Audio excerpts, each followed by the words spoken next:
galera, beleza? Pra honra e glória nosso Jesus Cristo, estamos hoje no dia 82 de 365 dias com o Senhor, agora no ano 2026, graças a Deus. E justamente nós estamos na reparação do templo de Deus. Essa reparação muito interessante, uma das reparações que teve. E vamos ver aqui esse contexto, porque é muito interessante. E apesar de todas as circunstâncias, Deus continua trabalhando a favor do seu propósito.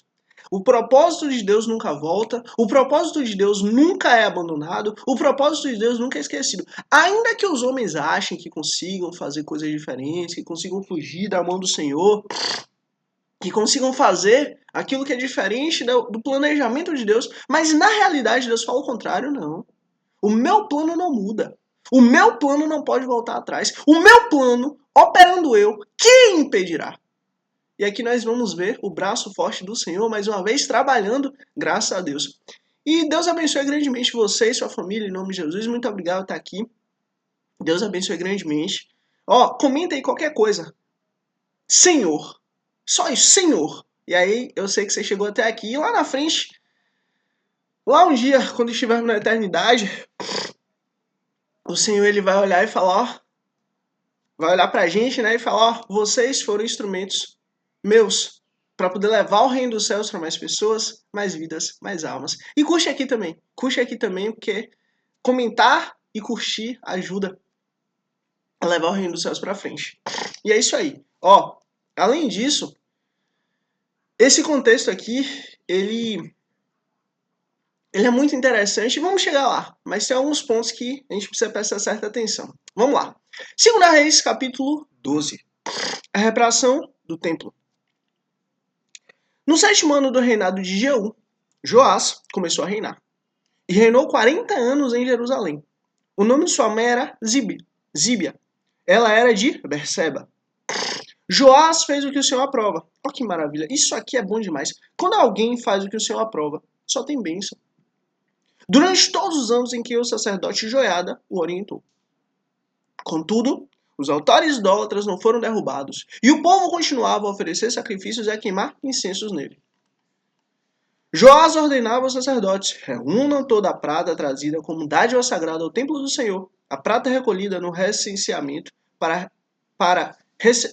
a prata recebida de votos pessoais e a que foi trazida voluntariamente no templo. Cada sacerdote recolhe a prata de um dos tesoureiros para que seja usada na reforma do templo. Contudo, no 23º ano do reinado de Joás, os sacerdotes ainda não tinham feito as reformas. Por isso, o rei Joás chamou o sacerdote Joiada e os sacerdotes que lhes perguntou: por que vocês não estão fazendo as reformas do templo? Você vê, por que vocês não estão fazendo as reformas do templo? Não recolham mais prata com os seus tesoureiros, mas deixem-nas para as reformas. Os sacerdotes concordaram em não mais recolherem nenhuma prata do povo e em não serem mais os encarregados dessas reformas. Então o sacerdote Joiada, e aqui só abrindo um parêntese, olha, cada um de nós temos um trabalho específico para fazer. Cada um de nós tem uma facilidade de fazer uma coisa ou fazer outra. Por isso que o reino dos céus ele é um reino tão bom e tão vasto. Porque cada um de nós pode contribuir de alguma maneira. Uns contribuem com trabalho, outros contribuem com tempo, outros contribuem com publicidade, outros contribuem com levar o evangelho, outros contribuem em levar pessoas, outros contribuem em ajudar essas pessoas que chegaram, outros contribuem em alimentar essas pessoas, outros contribuem financeiramente, outros contribuem, no sentido de organizando grupos. Então, o reino dos céus ele é assim. Cada um, Deus naturalmente deu uma facilidade para uma coisa, para que o trabalho de Deus venha a ser cumprido de forma plena. E é justamente o que Deus quer. Olha, tem coisas que você vai ser péssimo. Também vai ter coisas que você vai ser ótimo. Para quê? Para que justamente você se junte com seu irmão. E aquilo que ele é péssimo, você é ótimo. E aquilo que você é péssimo, seu irmão é ótimo. Para quê? Para que a média geral seja uma média alta. Para que a média geral seja uma média lá em cima. E é isso que Deus quer. Então o sacerdote Joiada pegou uma caixa, fez um furo na tampa e colocou-a ao lado do altar. Olha, essa caixa com esse furo ao lado do altar é conhecida até hoje como ofertório. É aquela caixa ali que a gente, né, que a gente coloca ali as ofertas, os dízimos e as ofertas. E o próprio Jesus ali estava presente nesse momento. E não só nesse momento, mas lá depois, quando as pessoas iam lá ofertar, dizimar, e colocavam nessa caixa com esse furo em cima, literalmente Jesus ficava ali do lado. E justamente nós vamos ver Jesus aí neste momento, falando da viúva. A viúva que ela foi a que mais ofertou. Aí todo mundo ficava, peraí, mas ela só ofertou o quê? 2 moedinhas. Mas aí Jesus fala, peraí, todo mundo ofertou daquilo que tinha muito e nem fazia falta. Mas ela ofertou tudo que ela tinha. Então ela ofertou muito mais. Vamos seguir. À direita de quem entra no templo do Senhor. Os sacerdotes que guardavam a entrada colocavam na caixa toda a prata trazida ao templo do Senhor. Sempre que havia uma grande quantidade de prata na caixa, o secretário real e o sumo sacerdote vinham, pesavam a prata trazida ao templo do Senhor e a colocavam em sacolas. Depois de pesada, entregavam as pratas aos supervisores do trabalho do Senhor. Assim pegavam aqueles que trabalhavam no templo do Senhor. Assim pagavam aqueles que trabalhavam no templo do Senhor. Os carpinteiros, os costureiros. E aqui, ó. Assim pagavam aqueles que. Assim pagavam aqueles que trabalhavam no templo do Senhor. Olha, na casa de Deus, na casa de oração, no local onde nós temos a obrigação de nos reunirmos com nossos irmãos. Lá tem custo. Lá tem custo de som. Lá tem custo de luz. Lá tem custo de água. Lá tem custo do banco. Lá tem custo do espaço. Lá tem aluguel. Lá tem reforma. Lá tem pintura. Lá tem limpeza. Tudo isso é pago. Tudo isso não vem assim, quando o pessoal da conta de luz vem cobrar, eles não aceitam, vou orar por você para pagar sua conta, não. O pagamento é só no dinheiro, é só no cash, é só no money. E aí que tá a questão. Às vezes as pessoas podem falar, não, tal, vou contribuir com isso. Olha, a gente contribui com tanta coisa. Tem gente que gosta de futebol, contribui com futebol. Tem gente que gosta de jiu-jitsu, contribui com jiu-jitsu. Tem gente que gosta de, sei lá, de aquarismo, contribui com aquarismo. Mas a casa de Deus, nós não só temos a obrigação de contribuirmos com a casa de Deus e trabalharmos na casa do Senhor, porque há trabalhos e é necessário. Deus ele nunca quer que você dê aquilo que você não pode. Mas se você puder contribuir, toda contribuição que você faz a Deus é uma semente. E essa semente é uma maravilha. Para honra e glória do nosso Senhor Cristo, eu digo, para honra e glória do nosso Senhor Cristo, as sementes que o Senhor nos dá, elas dão 100 por 1. É, 100 por 1. Então, assim, todo mundo que trabalha quer receber salário. Precisa do salário. Então, quando alguém vai na igreja, vai na casa de oração, vai no local onde se reúne, para poder, por exemplo, consertar o som, a pessoa ela é profissional naquilo. E assim é. Assim pagavam aqueles que trabalhavam no templo do Senhor, com o ouro, com a prata trazida. Os carpinteiros, os construtores, os pedreiros e os cortadores de pedra. Também compravam, ou seja, pagavam para receber outra coisa. Também compravam madeira e pedras lavradas para os concertos a serem feitos no templo do Senhor e cobriam todas as outras despesas. Todas as outras despesas. Olha, se nós estamos na casa de Deus, na casa de oração, no templo do Senhor, nós temos a obrigação de fazermos presente. Olha, para honra e glória do nosso Senhor Cristo, eu falo em nome de Jesus, eu garanto isso para vocês. Eu, para honra e glória do nosso Senhor Cristo, já ofertei 1 centavo. 1 centavo. 0,01. 1 centavo. Por quê?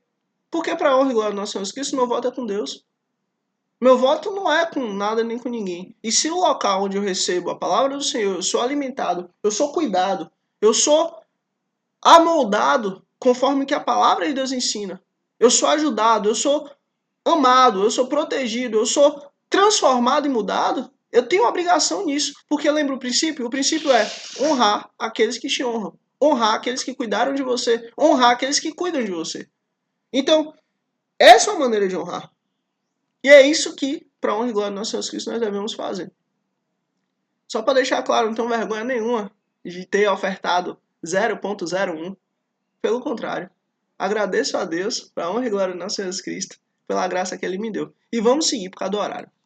A prata trazida ao templo não era utilizada na confecção de bacias de prata, cortadores de pavio, bacias para aspersão, cornetas ou quaisquer outros utensílios de ouro ou prata para o templo do Senhor.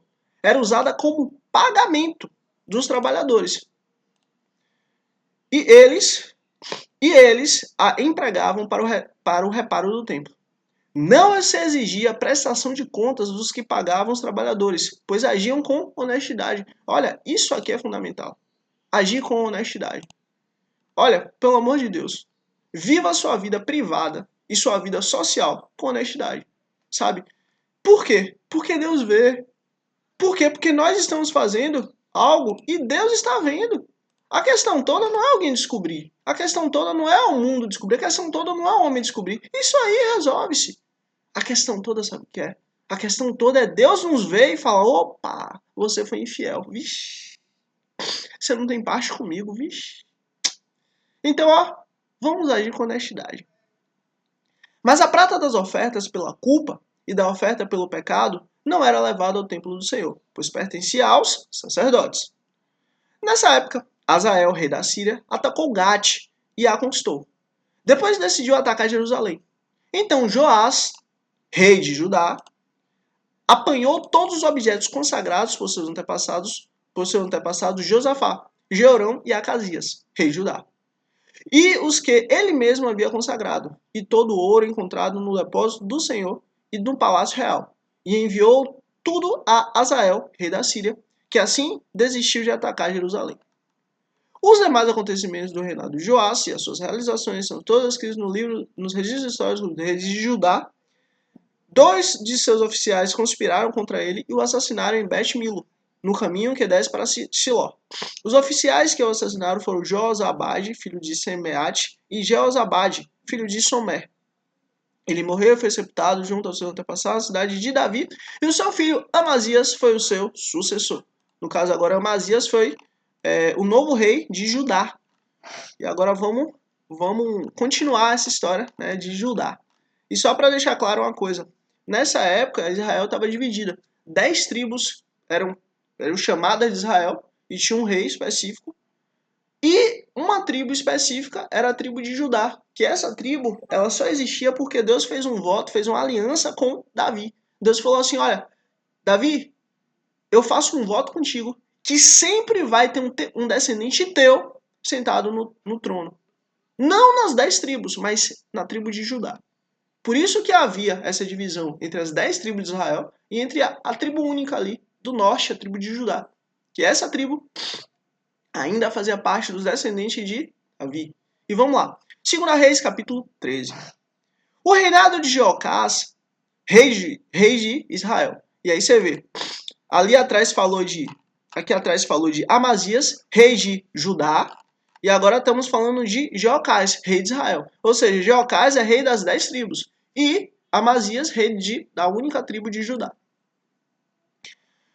No 23º ano do reinado de Joás, filho de Acasias, rei de Judá, Jeocás, filho de Jeú, tornou-se rei de Israel em Samaria. E reinou 17 anos. Ele fez o que o Senhor reprova. Pronto. Se ele fez o que o Senhor reprova, não tem problema. O bicho vai pegar pro lado dele. Ele vai colher o fruto do seu próprio pecado. Assim é. A regra é essa. Seguindo os pecados de Jeroboão, filho de Nebate, levaram Israel a cometer, e não se afastou deles. Por isso a ira do Senhor se acendeu contra Israel, e por longo tempo ele os manteve sob o poder de Azael, rei da Síria, e de seu filho Ben-Hadad. E aí você vê, né? Quando Deus ele tá chateado, ele bota o povo dele ali, ele deixa o povo dele colher o fruto do seu próprio pecado. Vamos pedir a Deus misericórdia, vamos pedir a Deus para mudar o nosso coração. Para quê? Para que justamente a gente não venha viver no pecado. Para que a gente não venha acolher a consequência do pecado. Então Jeocás buscou o favor do Senhor. Você vê. Buscou o favor do Senhor. Sempre é assim, olha, sempre que a gente busca a Deus, dali para frente tudo muda. Então Jeocás buscou o favor do Senhor. E este o atendeu, pois viu quanto o rei da Síria oprimia Israel. O Senhor providenciou um libertador para Israel, que escapou do poder da Síria. Assim os israelitas moraram em suas casas como anteriormente, mas continuaram a praticar os pecados que a dinastia de Jeroboão havia levado Israel a cometer, permanecendo neles. Inclusive, o poste sagrado permanecia em pé em Samaria. De todo o exército de Jeocás só restava 50 cavaleiros, 10 cavaleiros de guerra e 10.000 soldados de infantaria, pois o rei da Síria havia destruído a maior parte, reduzidos a pó. Os demais acontecimentos do reinado de Jeocás, os seus atos e tudo que realizou estão escritos no registro histórico do rei de Israel. Jeocás descansou com seus antepassados e foi sepultado em Samaria. Seu filho Joás foi o seu sucessor. O reinado de Joás, rei de Israel. No 37º ano do reinado de Joás, rei de Judá, Joás, filho de Jeoacás, tornou-se rei de Israel em Samaria e reinou 16 anos. Ele fez o que o Senhor reprova e não desviou nenhum dos seus pecados de Jeroboão, filho de Nebate, levaram Israel a cometer. Antes permaneceu neles. Uma coisa terrível. Antes permaneceu nos pecados. Os demais acontecimentos do reinado de Joás, os seus atos e suas realizações, inclusive sua guerra contra Amazias, rei de Judá, estão escritos no livro, nos registros históricos dos reis de Israel. Joás descansou com seu antepassado Jeroboão, sucessor do trono. Joás foi sepultado com os reis em Samaria. Ora, Eliseu estava sofrendo das doenças da qual morreria. Então Joás, você lembra de Eliseu? Eliseu era o sucessor de Elias. Então estava sofrendo da doença pela qual morreria. E aí você vê, Eliseu ele foi usado por Deus para literalmente ressuscitar o menino. Ele foi usado por Deus para abrir água. Ele foi usado por Deus para fazer machado flutuar. Mas agora estava sofrendo uma doença. E essa doença ia levar à morte dele. Olha, não quer dizer que você é usado por Deus para curar, que Deus vai te curar. Entenda isso. Não quer dizer que você é usado por Deus em determinada área, que aquela área vai ser uma área excelente na sua vida. Você pode ser só um instrumento de Deus na vida do outro, mas talvez não na sua. Ora, Eliseu estava sofrendo da doença da qual morreria. Então Jeoás, rei de Israel, foi visitá-lo e curvou-se sobre ele. Chorou gritando, meu pai, tu és como os carros e os cavaleiros de Israel. E Eliseu lhe disse, traga um arco e algumas flechas. Presta atenção, e essa parte aqui talvez seja a parte mais importante. Traga um arco e algumas flechas. E ele assim fez. Pegou o arco com sua mão, disse ao rei de Israel quando pegou. Eliseu pôs a mão sobre a mão do rei e lhe disse, abra a janela que dá para o leste e atire. O rei o fez. E Eliseu declarou, essa é a flecha da vitória do Senhor, a flecha da vitória sobre a Síria. Você destruirá totalmente os arameus em Afeque. Você vê, Eliseu foi lá, o rei pegou o arco, botou na janela e puxou. E o rei foi lá e fez isso, e Eliseu foi lá e colocou a mão sobre a mão de Eliseu, sobre o arco. Essa é a flecha da vitória. Em seguida, Eliseu mandou o rei pegar as flechas e golpear o chão. Pegue a flecha e bata no chão. Pá. Pegue a flecha e bata no chão. Ele golpeou o chão 3 vezes e parou. Você vê, olha, o rei ali estava diante do homem de Deus. A palavra que Deus estava dando ao homem de Deus era, olha, eu estou dando a vitória. Eu estou trazendo a vitória. Pegue as flechas e golpeie o chão. Você tem que pegar a flecha e não golpear nem uma, nem duas, nem 3 vezes. Você tem que golpear e esquecer quantas vezes você está golpeando. Faça isso, esqueça. Ele golpeou o chão 3 vezes e parou. Só 3 vezes. O homem de Deus ficou irado com ele e disse, você deveria ter golpeado o chão 5 ou 6 vezes. Assim iria derrotar a Síria e destruir completamente. Mas agora você a vencerá somente 3 vezes. Tá vendo? Olha, quando você receber uma palavra de Deus, faça até Deus te dar outra palavra. Se Deus te deu uma visão sobre algo, faça até Deus te dar outra visão. Eu falo isso para você, mas eu falo isso para mim também. Se Deus te deu uma visão, um entendimento, um objetivo sobre algo, faça até Deus te dar outro. Por quê? Porque Deus sabe o tempo necessário que você tem que investir naquilo. Aquela coisa vai te aperfeiçoar, vai te mudar, vai te transformar em alguma coisa específica. Para que depois venha a ser usado por Deus. Então Deus sabe exatamente o porquê você está fazendo aquilo. Ou porque, inclusive, você tem que deixar de fazer aquilo. Porque, assim, uma coisa é você tomar uma decisão quando você é inexperiente, quando você não tem entendimento, quando você é jovem. E jovem, inclusive, é inexperiente. Ou seja, jovem, um idoso pode ser jovem. Pode estar fazendo, ou falando, ou pensando uma coisa que ele nunca fez na vida. Então, quando você pensa algo, quando você é inexperiente, você tem aquilo como realização, tudo bem.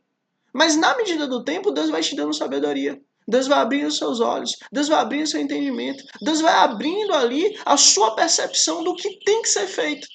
Daquilo que é necessário, daquilo que é fundamental. E baseado nesse novo entendimento que Deus te dá, você tem que ter coragem para abandonar aquilo que passou. Você tem que ter coragem de seguir o novo rumo. Você tem que ter coragem de seguir aquilo que Deus está te mostrando. Até Deus te mostrar outra coisa. É isso que Deus está ensinando aqui. É isso que Deus está mostrando aqui ao rei. Rei, você tinha a capacidade de destruir completamente a Síria. Pelo fato de você não fazer aquilo até eu mandar você parar, você não vai conseguir. Não de forma plena. Então Eliseu morreu e foi sepultado. Ora, tropas moabitas costumavam entrar no país a cada primavera. Certa vez, enquanto alguns israelitas sepultavam um corpo, viram de repente uma dessas tropas. Então jogaram o corpo do homem no túmulo de Eliseu. Opa! Jogaram o corpo do homem no túmulo de Eliseu e fugiram. Pegaram o corpo lá, jogaram lá e fugiram por causa do medo das tropas moabitas. Assim, o cadáver encostou nos ossos de Eliseu. O homem voltou à vida e se levantou. Olha, o homem voltou à vida e se levantou. Por quê? Porque tocou nos ossos do homem de Deus. Porque tocou nos ossos daquele que Deus escolheu. Porque tocou nos ossos daquele que tem ou que tinha a glória de Deus. Olha, nós precisamos entender uma coisa. A unção de Deus, ela não é uma unção passageira. A unção de Deus, ela não é uma unção de momento. É uma unção eterna. Não há retroatividade da unção. Uma vez ungido, para sempre ungido. Eternamente ungido. Uma vez ungido, até agora estaremos ungidos. Então, assim, Eliseu foi ungido por Deus através de Elias. E a unção continuava mesmo nos ossos. Hazael, rei da Síria, oprimiu os israelitas durante todo o reinado de Jeocás. Mas o Senhor foi bondoso para com eles, teve compaixão e mostrou preocupação por eles, por causa de sua aliança com Abraão, Isaque e Jacó. Olha, Deus ele faz questão de dizer: eu sou o Deus de Abraão, Isaque e Jacó. Eu sou o Deus de Abraão, Isaque e Jacó. Deus deixa claro, ele faz questão de dizer isso. Eu sou o Deus de Israel. Até hoje ele não se dispôs a destruí-los ou eliminá-los de sua presença. Por quê? Por causa da aliança que Deus fez com Abraão, Isaque e Jacó. Acabou. E Hazael, rei da Síria, morreu. E o seu filho Ben-Hadad foi o seu sucessor. Então Joás, filho de Joacás, conquistou de Ben-Hadad, filho de Hazael, as cidades que em combate Hazael havia tomado de seu pai Joacás.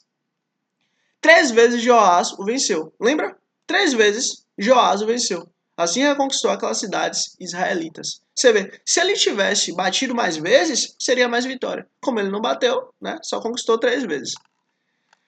2 Reis, capítulo 14. O reinado de Amazias, rei de Judá. No segundo ano do reinado de Jeoás, filho de Jeocás, rei de Israel, Amazias, filho de Jeoás, rei de Judá, começou a reinar. Ele tinha 25 anos de idade quando começou a reinar, e reinou 29 anos em Jerusalém. O nome de sua mãe era Jeoadã, ela era de Jerusalém. Ele fez o que o Senhor reprova, mas não como Davi. Ele fez o que o Senhor aprova, mas não como Davi. E aí você vê, só pelo fato de ter feito algo do jeito que o Senhor aprova, isso já é uma bênção. Mas não como Davi, seu predecessor. Em tudo seguiu o exemplo de seu pai Joás, mas os altares não foram derrubados. O povo continuava a oferecer sacrifícios e a queimar incenso neles. Quando Amazias sentiu que tinha um reinado sob pleno controle, mandou executar os oficiais que haviam assassinado o rei, seu pai. Contudo, não matou os filhos dos assassinos, de acordo com como estava escrito no livro da lei de Moisés, onde ordenou: os pais não morrerão no lugar do filho, nem os filhos no lugar do pai. Cada um morrerá pelo seu próprio pecado. Foi ele que derrotou 10.000 edomitas no Vale do Sal e conquistou a cidade de Selá em combate, dando-lhe o nome de Joctel, nome que tem até hoje. Então Amazias enviou um mensageiro a Jeoás, filho de Joacás e neto de Jeú, rei de Israel, com este desafio: venha me enfrentar. Jeoás, porém, respondeu a Amazias: o espinheiro do Líbano enviou a mensagem ao cedro do Líbano: dê sua filha em casamento a meu filho. Mas um animal selvagem do Líbano veio e pisoteou o espinheiro.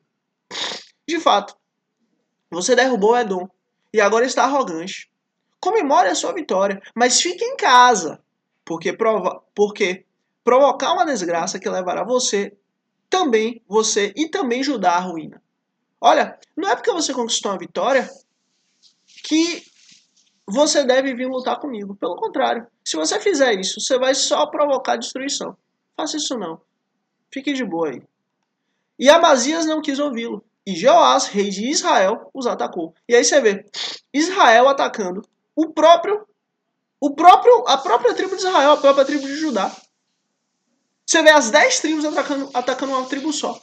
Você vê que absurdo. Irmão atacando irmão. Ele e Amazias, rei de Judá, enfrentaram-se em Bet-Semes, em Judá. E Judá foi derrotada por Israel e seus soldados fugiram para suas casas. Joás capturou Amazias, filho de Joás e neto de Aquizã, em Bet-Semes. Então Joás foi a Jerusalém e derrubou 180 metros do muro da cidade, desde a porta de Efraim até a porta da esquina. Ele se apoderou de todo o ouro e toda a prata, todos os seus utensílios encontrados no templo do Senhor, nos depósitos do palácio real. Também fez reféns e então voltou para Samaria. Os demais acontecimentos do reinado de Joás, os seus atos e todas as suas realizações, inclusive sua guerra contra Amazias, rei de Judá, estão escritos nos registros históricos do rei de Israel. Joás descansou com seus antepassados e foi sepultado com os reis de Israel em Samaria.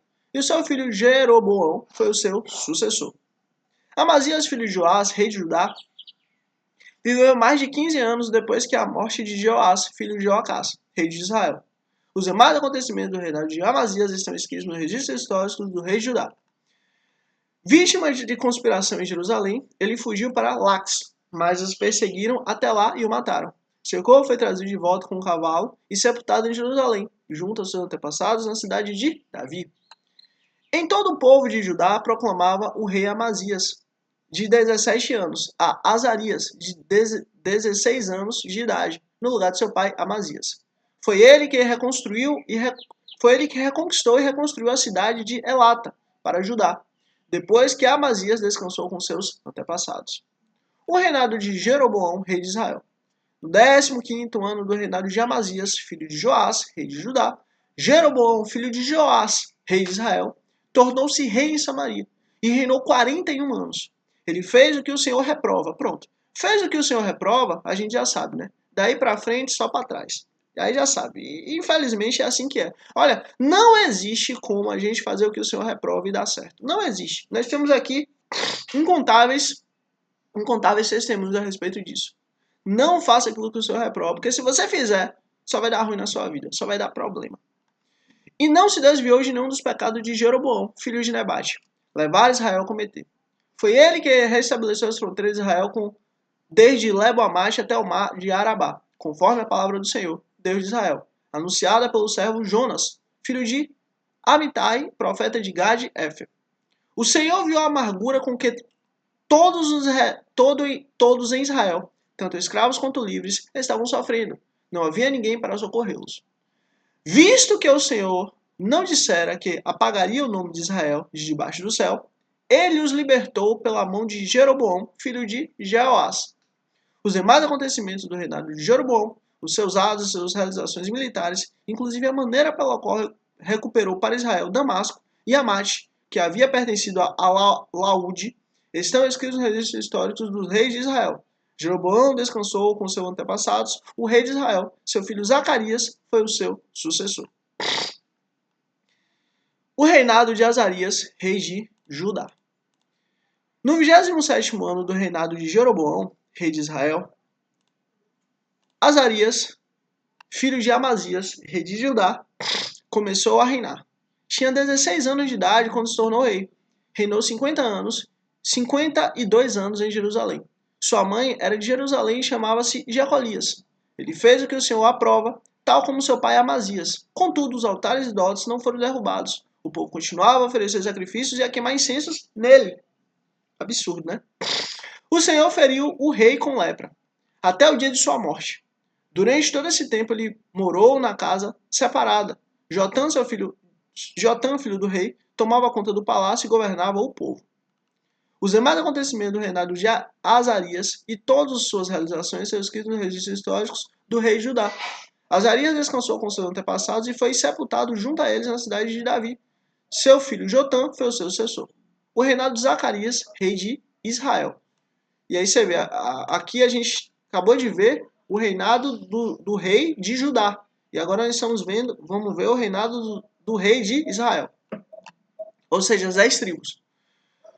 No 38º ano do reinado de Zacarias, rei de Judá, Zacarias, filho de Jeroboão, tornou-se rei de Israel em Samaria e reinou 6 meses. Ele fez o que o Senhor reprova. Pronto.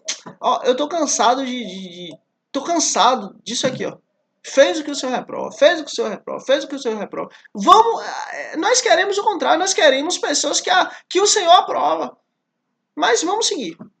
Inclusive, se Deus quiser, daqui a pouco, nós vamos ver um homem que o Senhor aprovou muito. O próprio Deus deu testemunho a respeito dele. Se Deus quiser, vamos chegar lá. Como seus antepassados haviam feito. Não se desviou do pecado de Jeroboão, filho de Nebate, levar Israel a cometer.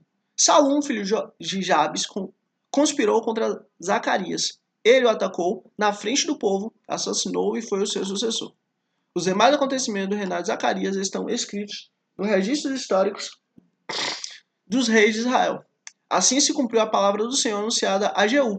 Seus descendentes ocuparão o trono de Israel até a 4ª geração. Lembra que lá atrás Deus tinha falado, olha, os seus descendentes Jeú vão ocupar o trono de Israel, ou seja, das 10 tribos, até a 4ª geração. E assim cumpriu. Olha, toda a palavra de Deus se cumpriu. Toda. Não há uma palavra de Deus que não se cumpriu. Se Deus cumpriu toda a sua palavra naquilo que ele falou que ia cumprir, ele cumpriu toda. As próprias palavras que ele disse que vai continuar cumprindo, que é o quê? Que é voltar para nos buscar. Você acha que só isso Deus vai falhar? Você acha que só isso Deus vai esquecer? Você acha que só isso Deus vai virar as costas para nós? Não. Não somos filhos órfãos. Nós temos um pai que tem palavra e que cumpriu toda a sua palavra e que vai cumprir essa ainda. Jesus vai voltar para nos buscar. Lembrem-se disso. O reinado de Salum, rei de Israel. Salom, filho de Jabes, começou a reinar no 38º ano do reinado de Uzias, rei de Judá. E reinou um mês em Samaria. Então Menem, filho de Gade, foi a Tirza, a Samaria, e atacou Salom, filho de Jabes. Assassinou e foi seu sucessor. Os demais acontecimentos do reinado de Salom e a conspiração que liderou são escritos nos registros históricos do rei de Israel. Naquela ocasião, Menem, partindo de Tirza, atacou Tífisa e todos que estavam na cidade e seus arredores, porque eles se recusaram a abrir a porta da cidade. Saqueou Tífisa e rasgou ao meio todas as mulheres grávidas. O reinado de Menem, rei de Israel. No 39º ano do reinado de Azarias, rei de Judá, Menem, filho de Gate, tornou-se rei de Israel e reinou 10 anos em Samaria. Ele fez o que o Senhor reprova. Durante todo o seu reinado não se desviou dos pecados de Jeroboão, filho de Nebate, levar Israel a cometer. Então, Pul, rei da Síria, invadiu o país. Menem lhe deu 35 toneladas de prata para obter seu apoio e manter-se no trono. Menem cobrou essa quantidade de Israel. Todos os homens de posses tiveram de contribuir com 600 gramas de prata no pagamento ao rei da Síria. Então ele irrompeu a invasão e foi embora. Os demais acontecimentos do reinado de Menem e todas as suas realizações estão escritos nos registros históricos do rei de Israel. Menem descansou com seus antepassados e seu filho Pecaías foi o seu sucessor. Reinado de Pecaías, rei de Israel. No 50º ano do reinado de Azarias, rei de Judá, Pecaías, filho de Menem, tornou-se o rei de Israel em Samaria, e reinou 2 anos. Pecaías fez o que o Senhor reprova. De novo, Pecaías fez o que o Senhor reprova. Meu Deus, é terrível. Não se desviou dos pecados de Jeroboão, filho de Nebate, levar Israel a cometer. Um dos seus principais oficiais, Peca, filho de Remalias, conspirou contra ele. Levando consigo 50 homens de Gileade, assassinou Pecaías e também Argobe e Arié, na cidade do Palácio Real em Samaria. Assim, Peca matou Pecaías e foi o seu sucessor. Os demais acontecimentos do reinado de Pecaías e todas as suas realizações são escritos nos registros históricos dos reis de Israel. O reinado de Peca, rei de Israel. No 50º ano do reinado de Azarias, rei de Judá, Peca, filho de Remalias, tornou-se rei de Israel em Samaria e reinou 20 anos. Ele fez o que o Senhor reprova, não se desviou dos pecados de Jeroboão, filho de Nebate, levar Israel a cometer. Durante seu reinado, Tigla-Pileser, rei da Assíria, invadiu e conquistou Aijalon. Ijon, Abel Bet-Maca e Janoa, Quedes e Azor. Tomou Gileade e Gileia, inclusive toda a terra de Naphtali, e deportou o povo para a Síria. Tá vendo? Deportação do povo. Tirou o povo da terra e levou o povo para outro lugar. Então Oséias, filho de Elá, conspirou contra Peca, filho de Remalias. E olha, só para deixar claro, esse Oséias aqui não é Oséias o profeta, não. É outro Oséias. Ele o atacou e o assassinou. Tornou-se seu sucessor no 20º ano do reinado de Jotã, filho de Uzias. Os demais acontecimentos do reinado de Peca e todas suas realizações são escritos nos registros históricos do rei de Israel. O reinado de Jotã, rei de Judá. No 2º ano do reinado de Peca, filho de Remalias, rei de Israel, Jotã, filho de Uzias, rei de Judá, começou a reinar. Ele tinha 25 anos de idade quando começou a reinar, e reinou 16 anos em Jerusalém. O nome de sua mãe era Jerusa, filha de Zadok. Ele fez o que o Senhor aprova. Finalmente alguém que fez o que o Senhor aprova. Finalmente alguém que fez o que o Senhor aprova. Meu Deus do céu. Olha que absurdo. Tantos que fizeram o que o Senhor reprova, fizeram o que o Senhor reprova. Já estava chato, já estava cansativo, já estava absurdo. Agora, finalmente, Deus levantou alguém para poder fazer o que ele aprova. Olha que maravilha. Graças a Deus. Ele fez o que o Senhor aprova, tal como o pai Uzias. Contudo, os altares idólatras não foram derrubados. O povo continuou a oferecer sacrifícios e a queimar incenso neles. Jotã reconstruiu a porta superior do templo do Senhor.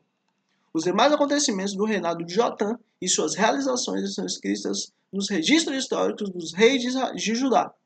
Naqueles dias, o Senhor começou a enviar Rezim, rei da Síria, e Peca, filho de Remalias, contra Judá. Jotã descansou com seus antepassados e foi sepultado junto a eles na cidade de Davi, seu predecessor. Seu filho Acás foi o seu sucessor. E para honra e glória do nosso Senhor Cristo, esse foi o nosso dia 82. Graças a Deus. Deus abençoe grandemente você e sua família. Primeiramente agradecemos a Ele, em nome de Jesus. Depois a você que está aqui também. Aproveitando, né? Bota aqui embaixo. Acás. A palavra é essa. Acás. Que é o último rei aqui. Acás. Que aí eu vou saber que você chegou até o fim, graças a Deus. Deus abençoe grandemente você e sua família. Curte aqui, porque assim, você comentar aqui Acás, você curtir aqui, literalmente você está sendo instrumento de Deus para levar o reino dele para mais pessoas, mais vidas, mais almas, para a honra e glória dele. E também se inscreve aqui para amanhã de 83, se Deus quiser, estarmos juntos aqui para a honra e glória dele. Mais uma vez, Deus abençoe você e sua família em nome de Jesus. Até amanhã de 83. E é isso aí. Tamo junto em nome de Jesus. Até amanhã de 83. Amém.